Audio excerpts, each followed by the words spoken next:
Chaque année maintenant, on en est habitué, on a droit à non pas à un, mais 4 nouveaux iPhones, séparés dans 2 familles distinctes, les classiques 15 et 15 Plus, ainsi que les Pro, les 15 Pro et 15 Pro Max. Et cette année, Apple revient un peu dans ses travers, et bien a décidé aussi de scinder en deux la gamme des Pro. Le 15 Pro n'a pas toutes les nouveautés. Pour tout avoir, il faut prendre le 15 Pro Max. Bref, en soi, il y a de quoi s'y perdre. Apple segmente de plus en plus tous ses iPhones. Il y a de quoi dire. Accrochez-vous, la vidéo va être longue. Mais avant, petit hashtag ad. Et on va parler bien entendu de Rhino Shield, vous en doutez. Qui d'ailleurs, et ça va vous intéresser, pendant la période de sortie de ces iPhone 15, eh bien vous offre 15% de réduction avec mon code de réduction JB23. Alors n'hésitez pas à foncer maintenant parce que ce code va durer que quelques jours et quand ce sera trop tard, ce sera trop tard. Bien entendu, il y a tous les modèles phares de disponibles chez Rhino Shield, toutes les coques bien sûr, avec la Solid Suite, la Clear Case et même la Model X, tous bien entendu compatibles en MagSafe pour charger son téléphone sans fil, mais aussi adaptés au nouveau bouton d'action qui est apparu donc sur les iPhone 15 Pro. Ces coques sont là bien entendu pour renforcer d'un côté la résistance de votre iPhone et vous allez voir que finalement les iPhone 15 Pro en ont peut-être vraiment besoin, mais aussi pour améliorer la prise en main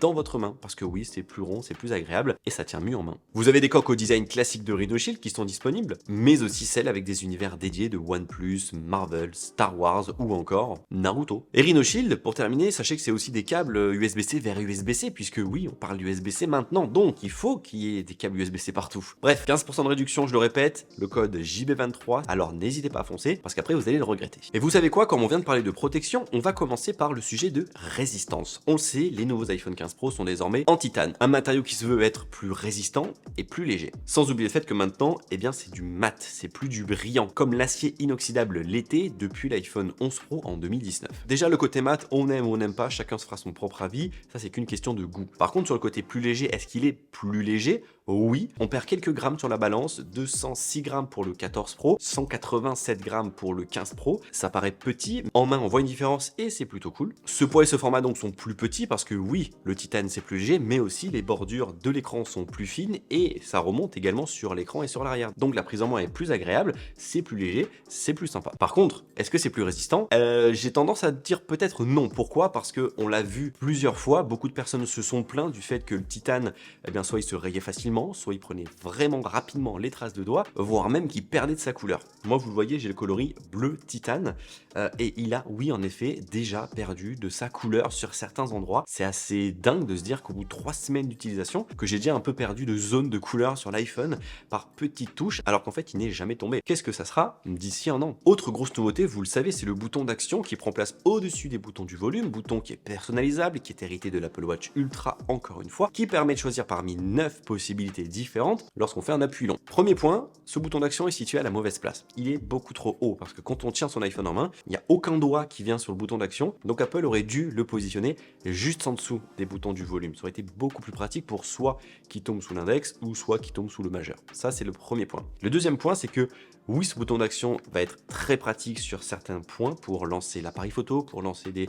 raccourcis, pour lancer des applications, mais encore faut-il prendre le pas. Ce bouton n'avait en soi jamais vraiment été utilisé auparavant puisque c'était le bouton switch du volume et du silence qui était de base toujours mis sur silence, donc on l'utilisait que très peu. Là maintenant, au bout de 15 ans, prendre le pas d'utiliser ce bouton et cette localisation précise, ça vient pas tout de suite. Moi, ça fait 3 semaines que j'utilise l'iPhone et malheureusement, je prends pas toujours le pas d'appuyer sur ce bouton pour lancer l'appareil photo parce que je l'ai configuré tel quel. Et je me surprends souvent quand même à appuyer sur le raccourci sur l'écran verrouillé pour lancer l'appareil photo, alors que j'ai le bouton d'action qui est disponible. Mais comme il est pas si pratique d'accès, et bien finalement on l'utilise pas si souvent que ça. Je sais pas vous, qu'est-ce que vous en pensez si vous avez les iPhone 15 Pro, si c'est le cas pour vous, mais en tout cas pour moi, je suis un peu perdu de ce côté-là. Et on en vient maintenant à l'USB-C, qui est un autre gros point quand même de ces nouveaux iPhones. L'USB-C arrive. Alors est-ce que oui ou non, c'est l'Union Européenne qui a fait vraiment forcing pour qu'Apple passe à l'USB-C, et sans l'Union Européenne, l'iPhone ne serait jamais passé à l'USB-C? On ne sait pas, on ne saura pas, en tout cas. C'est le cas aujourd'hui, l'iPhone est sous USB-C. Est-ce que ça change grand-chose au quotidien ? Oui et non. Non parce que je me suis aperçu que pendant ces 3 semaines, j'ai dû utiliser un câble USB-C à 10 reprises grand maximum, et la plupart étaient quand même juste pour faire des tests. Parce que finalement, moi, mon iPhone, je le pose en MagSafe le soir pour se charger, et puis la journée, j'en ai pas tant besoin. Et quand parfois j'ai besoin d'une batterie externe, j'utilise une batterie MagSafe. Quand je veux envoyer des fichiers, j'utilise AirDrop. Quand je veux connecter des écouteurs, j'utilise du Bluetooth. Donc finalement, ce port USB-C ne change pas grand-chose à l'utilisation quand on a déjà l'habitude d'utiliser du tout sans fil. D'autant plus que ça n'apporte pas une puissance de charge filaire plus grande que ce qui était le Lightning. Donc ça, c'est déjà dommage. Par contre, là où ça va être intéressant, intéressant, c'est déjà de 1, oui, d'avoir un câble unique pour tout charger, son Mac, son iPad, ses AirPods, son iPhone, de pouvoir charger pourquoi pas une Apple Watch, des AirPods ou un autre téléphone. Est-ce que j'en ai eu besoin pendant ces 3 dernières semaines? Pas du tout, peut-être durant cette année, mais là je l'ai pas testé. Par contre là où ça devient vraiment intéressant, même si jusqu'à présent je n'en prenais pas l'habitude, c'est dans les transferts. Comme c'est de l'USB 3.0 dans les iPhones de la gamme Pro, là où c'est l'USB 2.0 dans les iPhone 15 de la gamme normale, eh bien on a des taux de transfert juste bluffants. Encore faut-il prendre le bon câble, parce que le câble livré dans la boîte, eh bien c'est uniquement du câble 2.0. Ce qui fait que par exemple, si vous devez envoyer 24 Go de votre iPhone vers votre Mac en AirDrop, ça va prendre quand même une dizaine de minutes. Si vous utilisez le câble USB-C de la boîte, ça vous prendra 11-12 minutes. Si vous utilisez un câble USB 3, ça vous prendra 2 minutes. Donc c'est quand même vachement plus rapide. Et pour comparaison, le Lightning, c'est possible aussi de faire du transfert.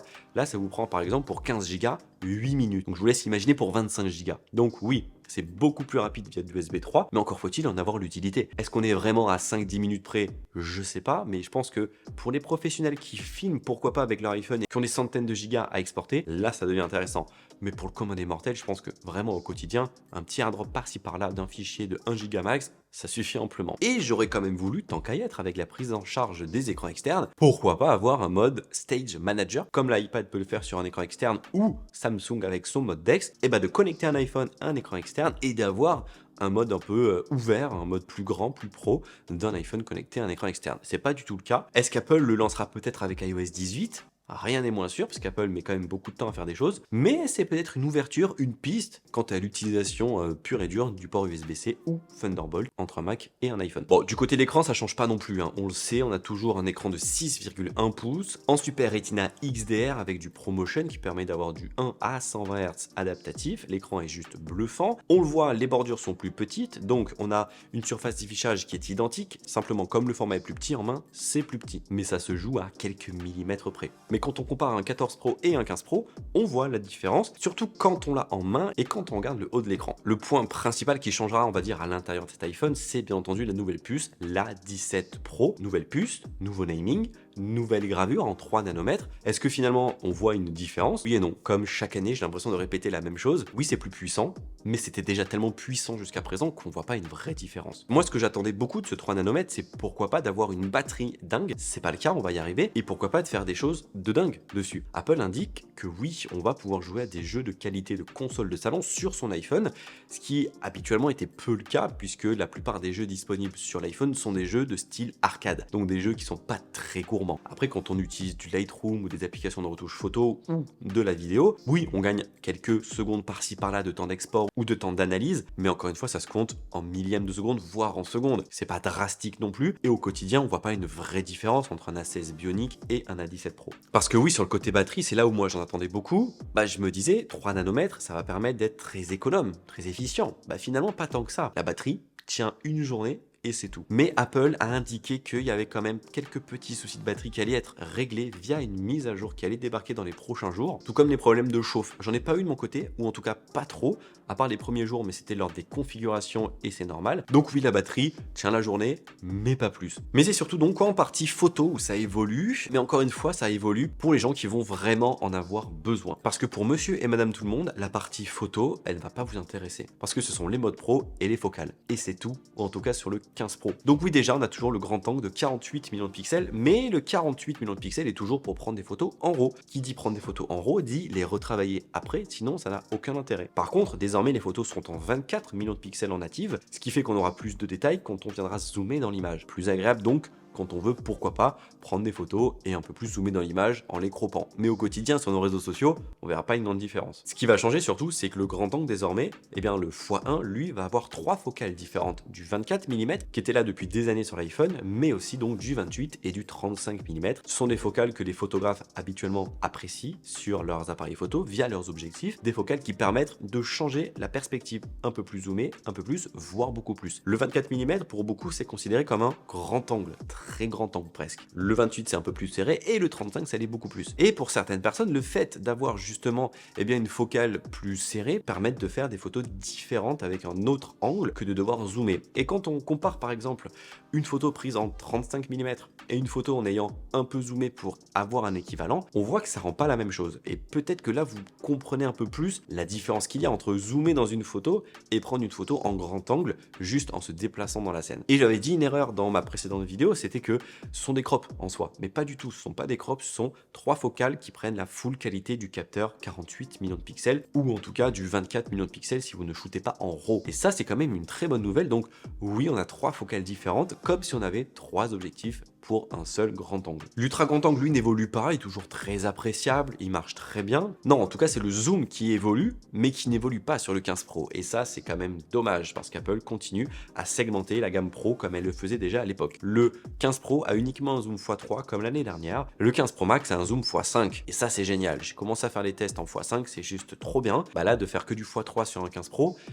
on reste sur notre fin de se dire qu'on dépense beaucoup d'argent mais qu'on n'a pas toutes les nouveautés. Le mode portrait évolue et il est plus détaillé, on le voit, il détourne beaucoup mieux, mais surtout on a la possibilité enfin de pouvoir faire une photo classique en appuyant dessus, de faire une mise au point et que l'iPhone prenne les données de profondeur et qu'on puisse ensuite par la suite pouvoir modifier tout ça, ajouter du flou, ajouter de la mise au point, de la perspective. Bref, c'est très cool parce que ce n'est pas juste un flou logiciel, c'est un vrai flou via les vraies données de mise au point, comme si on avait pris une photo en mode portrait, et ça peut vraiment changer beaucoup de choses sur la prise de photo, qui en soi permet à 90% de nos photos de pouvoir, oui, être des modes portrait. Et ça, c'est génial. Le mode nuit aussi, il évolue, il est très bon, je trouve, mais je vois pas une grande différence vis-à-vis d'un 14 Pro. Par contre, le mode selfie, lui, évolue et ça, c'est très cool. On a un nouveau Smart HDR avec le nouveau Photonic Engine qui permet d'avoir une bien meilleure qualité. C'est toujours du 12 millions de pixels, mais c'est très cool. Mais là où ça va évoluer, c'est en mode vidéo, bien entendu, puisqu'on a 2 nouveautés. La première, c'est le mode action qui est amélioré, toujours en 2,7K à 30 images par seconde, mais un mode action qui est bluffant, surtout quand on zoome. Et quand on compare un zoom x3 en vidéo et un x3 en vidéo mode action, c'est le jour et la nuit, c'est juste dinguissime. Vraiment, parce que le mode action, finalement, il est ultra stable. J'adore complètement. Et l'autre nouveauté, c'est le mode cinématique qui désormais nous permet de pouvoir zoomer dans la scène en filmant avec un flou artistique. Alors parfois ça ne marche pas du tout, mais parfois ça marche très bien et ça peut proposer quand même des petites alternatives très sympas pour créer quelque chose d'artistique. Après pour ce qui sont des formats pro, on a toujours le RAW, on a maintenant l'HEIF en 12 ou en 48 millions de pixels, mais aussi le ProRes en 4K 60 fps ou 30 fps, et on peut filmer en log aussi. Le log c'est un format qui, comme ça quand on le voit, est tout grisâtre, pas très beau, pas trop de couleurs, mais quand après on va dans un logiciel faire de la post-production, on se retrouve avec des vidéos juste dingues, avec tellement de détails, tellement de qualité, de flair, de ciel bleu, enfin bref, c'est vraiment beau. Après ça pèse extrêmement lourd, vraiment, mais surtout, il faut prendre le temps de travailler ces images, donc oui, en soi, on peut avec l'iPhone faire d'excellentes vidéos, mais encore faut-il de 1 avoir les capacités pour travailler ce genre de fichiers, parce que ça prend du temps, c'est compliqué, il faut s'y connaître en colorimétrie, mais surtout avoir du stockage, parce que ça pèse très lourd, mais vraiment très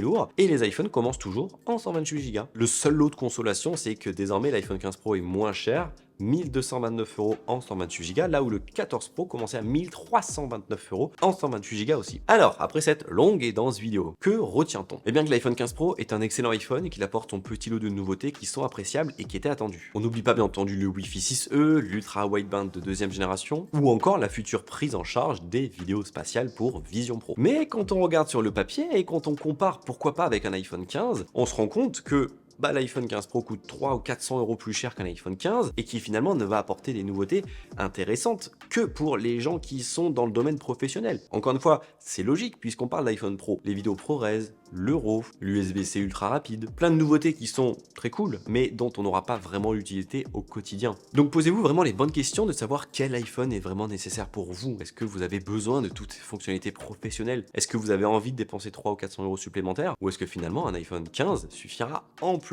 parce qu'il a beaucoup de points communs avec un iPhone 15 Pro? Donc voilà, n'hésitez pas, les commentaires sont là pour en débattre et pour échanger sur le sujet. Gros pouce bleu dans la barre des pouces bleus, prenez soin de vous, à très vite, bye bye.